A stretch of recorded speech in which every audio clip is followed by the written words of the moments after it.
네, 월간 우리 동네 오늘은 음식을 주제로 또 이야기 나눠보겠습니다. 네, 겨울철에도 풍성한 제철 음식 이야기 차혜리 셰프님과 함께합니다. 어서 오세요. 어서 오십시오. 안녕하세요. 와, 벌써 오늘 뭐 좀 달라지신 것 같아요. 아, 예. 그러게요? 오늘 살짝 가운을 벗고 제가 머리를 살짝 풀러봤어요. 더 아름다우시네요. 아, 감사해요. 아니, 벌써 이제 올해 마지막 시간이에요. 아, 그러네요. 맞아요. 이렇게 시간이 너무 빠른가 빨라요. 싶어요. 그러니까요. 그러게요. 벌써 12월, 날씨도 갑자기 추워졌는데 12월 또 이렇게 춥지만 제철 또 먹거리 풍성합니다. 어떤 것들이 있을까요? 아, 브로콜리, 뭐 양배추, 당근, 뭐 시금치 이렇게 되지고요. 과일로는 이제 제철인 딸기가 이제 시작이 되면서 한라봉, 석류가 있고요. 바다로 가면 이제 뭐 아주 풍부한 뭐 물메기, 대구, 홍합, 산치, 그다음에 자연산 대하, 그다음에 명태, 아기가 아주 제철이에요.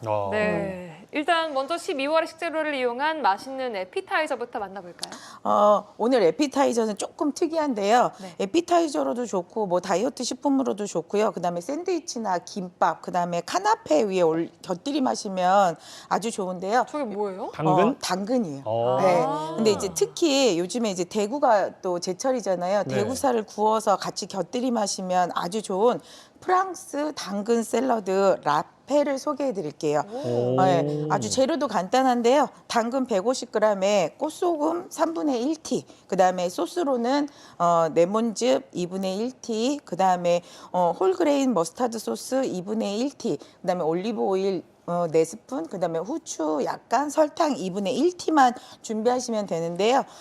당근은 껍질 제거하시고 감자칼을 이용해서 아주 최대한 얇게 슬라이스 해주시고요. 슬라이스 된 것들을 겹쳐서 아주 최대한 얇게 채를 쳐주신 다음에 용기에 담으시고 아까 정량에 있는 소금만 넣으신 다음에 이제 섞어주세요. 그다음에 얘가 절여지는 동안 이제 소스 준비하시면 되는데요. 아까 소스라고 표기된 것들을 다 한꺼번에 집어넣으시고 섞어주시기만 하면 끝이거든요. 거기에 아까 절여둔 이제 당근을 살짝 짜가지고 수분을 제거해 준 다음에 소스에만 버무려 주시면 저희 프랑스 샐러드가 완성이 되져요. 야. 맛이 상상이 안 가요, 사실. 아주 아삭아삭한 식감이에요. 볶은 거하고는 전혀 다른 식감이에요. 보이기로는 뭐 진미채, 아니 뭐 쥐포 무친 거 그러게요. 이런 것도 담게 돼 있고요. 아, 그렇게 말씀하시니까 진짜 진미채 같은데요. 네, 그러게요. 프랑스식 에피타이저까지 일단 만나봤는데 겨울 바다로 좀 가보겠습니다. 대구 뭐 물메기탕 이런 거 요즘 많이 드시잖아요. 네, 맞아요. 겨울이 오면 제가 꼭 빠지지 않고 소개시켜 드리는 게 이제 대구인데요. 대구는 비린 맛이 전혀 없고 그다음에 담백해서 많은 분들이 아주 최고로 지금 선호하는 생선으로 이제 올라왔는데요. 네. 올해도 대구에 수확이 아주 많다고 하세요. 고단백 저칼로리 식품인 대구는요. 단백질을 비롯한 각종 비타민이 풍부해서요. 다이어트와 그다음에 노화 방지, 그다음에 눈 건강에 특히 좋다고 하는데요. 예로부터 약재로 이용을 많이 할 정도로 효능이 굉장히 좋아요. 그래서 대구 간에서 추출한 간유는 비타민 A하고 B가 아주 풍부해서요. 의약품으로도 사용이 된다고 하세요. 대구의 뭐 아가미하고 내장은 아가미 젓갈하고 아우, 창난젓으로도 맛있죠. 네, 사용이 되지는데 정말 크기만큼이나 버릴 게 하나도 없는 그렇네요. 거죠. 아가미랑 다 이제. 대구는 싱싱할 때 뭐 탕이나 전으로 많이 드시는데요. 네. 저는 큰 대구 구매해가지고 살짝 말렸다가 끓여 먹으면은요 대구살이 탄력이 생기면서 씹는 맛이 저는 개인적으로 더 좋더라고요. 오. 그래서 그렇게 많이 해 먹고 있고요. 네. 또 여수하면 지금 많이 잡히는 게 또 물메기잖아요. 아주 잠깐만 소개시켜 드릴게요. 대구하고 마찬가지로 탕으로 아주 좋은 물메기는요. 대구랑 너무도 다른 거는 못생긴 게 아주 특징이에요. 그래서 예전에 못생겨도 맛은 좋아. 이게 이 생선을 빗대서 한 얘기가 아닌가 이렇게 생각이 들 정도인데요. 물메기는 아미노산이 정말로 풍부해서요. 지금 제철인 무하고 그다음에 무하고 같이 드시면 비타민과 무기질을 보충해 주시고요. 미나리하고 함께 드시면 식이섬유를 보충을 해줄 수가 있어요. 그래서 무하고 다시마로 육수를 내서 신김치 넣고 끓이시다가 물메기에 넣고 한번 후루룩만 그냥 끓여주신 다음에 드시면 차가웠던 몸이 녹으면서 개운한 맛이 나는데요. 물메기를 말린 후에 쪄서 양념장과 함께 드시면 이 맛도 정말 일품이에요. 물메기를 말려가지고 쪄서 먹는다고요? 네, 물메기를 예전에 탕으로만 드셨는데 얘가 네. 살이 조금 무르잖아요. 그러니까 얘를 살짝 건조해서 얘를 살짝 찌면은요 정말 찢어서 먹는 그 맛이랑 식감이 우와. 정말 상상 이상이에요. 식감이 확 달라져요. 네, 맞아요. 그것도 좀 맛보고 싶네요. 그러게요. 자, 이제 본격적인 김장철이 다가왔습니다. 김장철 스페셜 들어볼 텐데 배추랑 젓갈만 있으면 김장은 끝이라고 하시는데 사실은 저희한테 어려운 이야기지만 아, 네, 네. 제일 첫 단계가 어떤 걸 좀 재료를 잘 골라야 되나 그렇죠. 이게 궁금하거든요. 어떤 걸 골라야 제가 돼요? 또 남도김치 명인으로 활동을 하고 있잖아요. 그럼요, 그러니까 그럼요. 오늘은 저만 믿으시면 김치 정말 성공하실 수 있으실 거예요. 날씨가 추워지긴 하지만 김장의 제맛은 제가 볼 때는 해를 넘겨서 1월쯤에 하시는 게 저는 적극적으로 추천해드리고 있는데요. 해를 넘긴다고요? 네, 네. 그게 왜 그러냐면 배추도 어느 정도 추위를 이겨낸 배추를 사용하셔야만 오랫동안 보관을 하실 수 있고요. 김장김치의 경우는 무르거나 변질이 없이 오래 가야 되기 때문에 예전에는 60일 배추가 좋다라고 했다고 하면 지금은 일교차로 인해서 70일에서 80일 자란 배추가 최상품으로 쳐주고 있거든요. 아, 조금 네. 늦어졌군요. 네, 이게. 맞아요. 그래서 겉은 청록색이고 안은 노란색을 띠고요. 흰 줄기가 아주 얇고 길이가 짧고 통통하면서 들어봤을 때 한 2.5kg 정도 나가는 배추를 선택하시면 최고의 배추를 고르셨다고 하실 수 있고요. 배추가 골라졌다고 하면 김치의 맛을 책임지는 젓갈을 구매하셔야 되잖아요. 네. 젓갈은 멸치액젓은 딱 보셨을 때 포도주처럼 아주 맑은 빛깔에 그다음에 맛을 보셨을 때 비린 맛이 없고 단맛이 도는 것을 고르시면 김치는 절대 실패를 안 하실 거고요.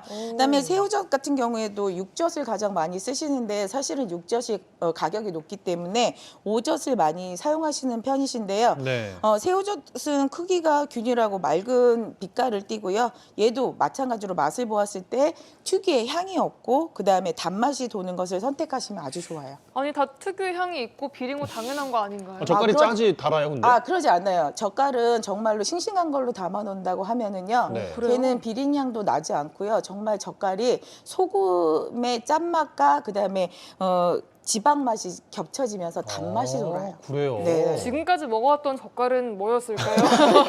젓갈이긴 젓갈인데 그러게요. 단맛은 안 나는 젓갈인 네. 것으로. 자, 이제 맛있게 담가 봐야겠죠. 이제 배추김치 맛있게 담그는 팁. 근데 요즘에는 그 절임 배추를 그냥 좀 편리하게 구매하셔서 네. 속만 좀 만들고 네. 버무려가지고 담아 놓는 그 정도로 많이들 하시지 않나요? 저도 작년까지는 정말 그렇게 했었는데 올해 배추가 초창기 때 비쌌잖아요. 맞아요. 그래서 저는 300포기를 심어갖고 저는 어쩔 수 없이 올해 이제 배추를 절여야 되는데 김장에서 가장 중요한 거는 사실은 절임이에요. 맞아요. 그래서 아주 큰 그릇에 이제 물하고 소금을 같이 배합을 해서 물소금을 만들어 주시면 조금 편하게 가실 수 있는데요. 물의 비율의 15% 정도 소금량을 하시면은 배추는 짜지 않고 맛있게 절이실 수가 있으시고요. 네. 맨 아래 잠기는 배추는 소금물에만 그냥 담궜다가 밑에 하시고요. 그 위부터 올려지는 배추들은 줄기에 사이소금을 넣어주시는데요. 사이소금은 쌀액이 눈이 내릴 정도로만 뿌려주시면 되세요. 살살살 이렇게. 네, 살살살살 저렇게요. 그래서 6시간 정도 한번 위에서 밑으로 바꿔주신 다음에요. 배추 잎사귀가 많이 절여졌다고 하시면 흰 줄기 쪽만 물에 담그셔서 절여주시면 되시고요. 네. 한 8시간 이상 절여주셔야지 아주 좋으세요. 그다음에 맑은 물이 나올 때까지 충분히 세척을 해주시는데요. 아까 사이소금을 넣었었잖아요. 네네. 그것들이 전부 다 빠져서 깨끗하게 나올 때까지 세척을 해주셔야지만 김치가 무르지 않고 아삭한 맛을 계속 유지하실 수가 있으세요. 그다음에 배추 저렇게 물기 뺄 때 배추 물을 갖다 너무 빼면 김치가 맛이 없다라고 하는데요. 김장김치처럼 오래 두고 드시는 김치는 충분하게 물을 빼지 않으면 저 양념들이 물에서 씻겨 나가기 때문에 사실은 물을 아주 충분하게 빼주셔야 되시고요. 그다음에 양념하실 때 양파들 되게 많이 사용하시잖아요. 네. 근데 양파 많이 넣으시면 김치가 처음에는 정말 맛있어요. 근데 시간이 지나면 지날수록 얘가 아주 깔끔한 맛들이 사실은 없어지거든요. 그래서 양파 대신 무를 갈아서 넣으시면 아주 좋으시고요. 채도 많이 넣으시잖아요. 근데 이 채 같은 경우에도 소량만 넣으시면 좋으세요. 왜냐하면 채에서도 물이 빠지기 때문에 때문에. 맛있는 양념이 싹 씻겨 내려갈 수 있어요. 그렇군요. 양파 대신에 무를 기억해야 될 것 같습니다. 자, 김장할 때 재료를 넉넉히 준비해서 다른 김치도 같이 담그곤 하는데 네, 맞아요. 어떤 걸로 좀 활용할 수 있을까요? 저도 그렇게 많이 하는 그쵸? 편인데요. 네. 오늘은 이제 제가 동치미하고 총각김치를 담는 거를 알려드릴 건데요. 여기가 이제 준비하는 과정들은 아주 같아요. 그래서 우선 맛을 내줄 수 있는 육수를 준비해 주시면 되게 좋으시거든요. 그래서 마른 새우 300g 하고요. 표고버섯 300g, 그다음에 다시마 150g, 마른 멸치 500g, 그다음에 물 20리터를 준비해 주신 다음에요. 재료들을 모두 다 넣으시고 막 끓기 시작하면 중불 정도로 줄이신 다음에 아주 은은하게 진한 육수를 빼주시면은요. 여기에 이 육수에 고춧가루 풀어서 김치 담으시면 정말로 뭐 더 이상의 양념이 필요 없을 정도로 되시고요. 네. 동치미 담으실 때 사용하시면 감칠맛이 있어서 아주 좋으세요. 그래서 동치미도 이제 무 줄기 있는 걸로 하시면 좋고요. 3.5kg 정도 기준에 물 3.2kg, 마늘 120g, 생강 80g, 배 500g, 쪽파 뭐 250g, 그다음에 청각미나리 250g, 천연 조미액 800g, 식염 300g, 절인 고추 300g 하시면 되시고요. 동치미는 무가 작고 단단한 거를 골라주시고 껍질을 제거하지 마시고 세척을 하신 다음에 통으로 물을 식염에 충분히 이렇게 저렇게 소금을 갖다가 해주시고요. 네. 무만 잘잘잘잘 이렇게 잠길 정도만 해주신 다음에 이틀 정도 숙성을 시키셨 다음에 남은 재료들을 넣으시고 간을 맞추시면은 정말 아주 시원한 동치미가 동치미. 완성이 되실 거예요. 싱싱해 보이네요. 네, 예. 총각김치 같은 경우에 아까 배추 저희 해놨던 그 양념으로 사용하셔도 되고요. 총각김치 7kg 수분을 완전히 제거해 주시고요.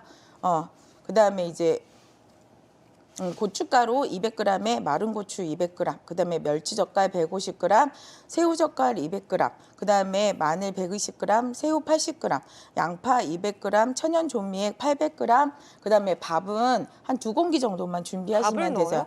네, 보통은 이제 풀을 써서 넣으시는데요. 그러면 씻겨 내려가실 수가 있어서 밥을 사용하시면 좋으시고요. 알타리 따듬으실 때 제일 중요한 부분인데 저렇게 줄기하고 무 끝나는 부분에 저걸 완전히 제거해 주시 않으면 흙이 자꾸 이렇게 씹히실 수도 있으세요.